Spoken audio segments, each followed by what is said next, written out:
Hi everyone, this is Paolo Fosso and we are here with Lorne Balfe, Scottish music producer and composer for film, television and video games, best known for composing music for Mission Impossible Fallout.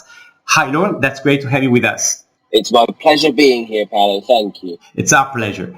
Let's start from your latest work. You've composed the score to a coming BBC drama, The Cry. How was it? In just one word. Terrifying. I think it's always, every single project you start on, you're always intimidated because it's not just about creating melodies or tunes. It's about trying to figure out what is the sonic soundscape of this story. So I think that's always difficult. But the good thing about it is that when they were filming, Glyndon, the director, was taking a lot of photographs on location.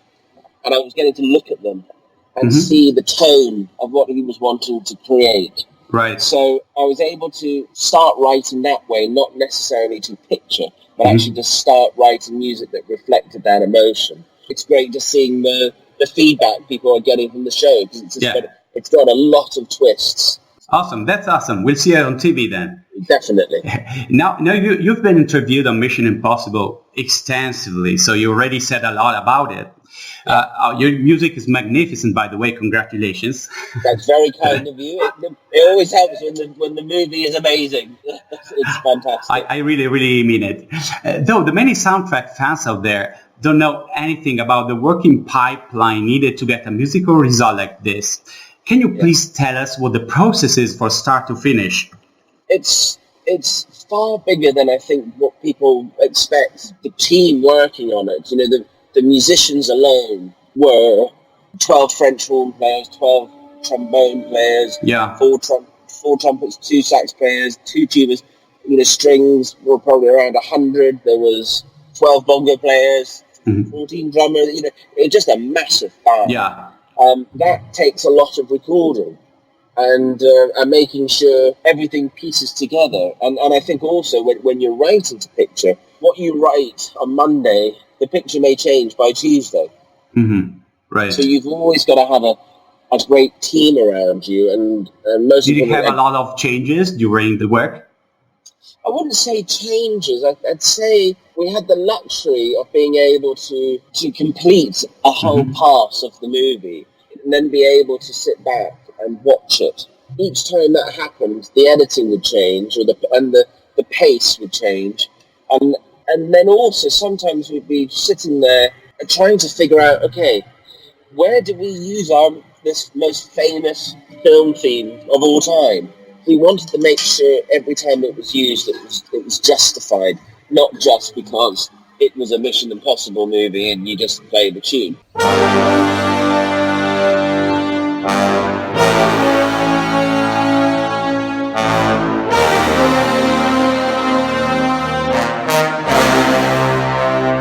We really wanted it to be loyal to the actual story. So sometimes we would re-record a cue purely because we wanted to have more hints to that theme. Maybe about 2 or 3 weeks near to the end, that I had an idea.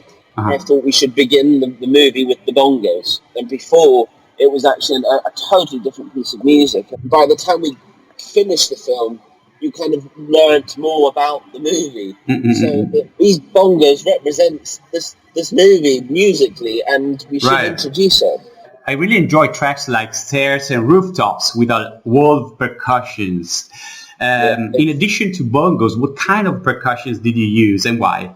Well, I'm a failed drummer, so basically I'm always writing rhythmically, and I love patterns, and I think that percussion and drums are always part of my writing process. So I always think of time signatures and actual syncopation. So that's how I always start off writing.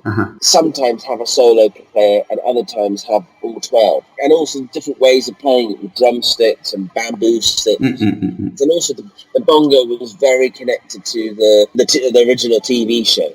And then also with the 14 drummers, it was just to create this body of sound to try to represent visually what we're seeing was the most amazing stunts in cinema. It had to be as epic, but honest as possible. You can hear that kind of rhythmical mood you have as a drummer. What did you want to be when you were a kid? And how did you start your musical career?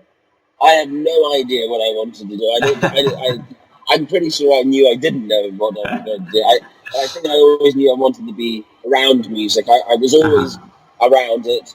My father was a songwriter, and music was part of a daily sonic landscape. It really was. It was everywhere. We had a recording studio there, so bands used to come and stay. And I wasn't necessarily academic, so I wasn't intelligent enough to become a lawyer. Music just always seemed something that was just natural. And thankfully, I was able to follow that dream. About the academy in general, let me ask you, in your job, how much important is the education? So college, university, has it been fundamental to you, or have you learned what you know only by working? It's so difficult. I think I'm constantly learning. As soon as you stop learning, you've got to give up. Because I think that you've got to keep evolving as an artist, and you've got to keep absorbing different styles and techniques of music and embrace it. As soon as you think you know it all, you're in trouble. And every project I work on, I learn a new process of filmmaking and a new way of trying to improve my musical voice. I didn't get a full musical education, but now I highly recommend it, because you've got to be as equipped as possible to enter your profession. Good. Let's talk about your collaboration with Hans Zimmer. You worked with him at the Remote Control Production Studio before breaking through as an independent composer. What are the similarities and the differences you feel your music has with Hans Zimmer's music? I don't think I can be put anywhere in that category of having any similarities. I was always very fortunate when working with Hans, was seeing what an amazing filmmaker he is. He can write fantastic melodies and tunes, but he understands the role of the music supporting the movie. All the movies I worked on for him, I learned so much, not necessarily about music, but about trying to translate what is in that director's head and help get it out. I'd like to think I kind of absorbed as much as possible as that. But Right. Last question. What's your dream project, if you have any? Fallout was a dream project for me. I've been a fan of Mission Impossible. I was born when the TV show was on, but when that first movie came out, that was exactly one of the reasons why I love going to the cinema. It's part of our movie history, these movies. There are very few franchises that constantly keep raising the bar. And Mission is one of them. And Tom Cruise is just, his stunts are getting crazier every single time. It is the best Mission, I think. Yeah, I think so. These films are rare. They rarely come along where it's a classic. And I've been fortunate working on a few films. I worked on Dunkirk and Inception, and they are classic movies that will be watched for decades. And I do believe Fallout is the same. It's just amazing filmmaking. That's great. That was the last question. Thanks, Lorne, for your time. Having the opportunity to interview has been just amazing. My time is your time, Paolo. Thank you. So good luck for your new projects, and talk to you soon. Thank you so much. It's such a pleasure. Thank you.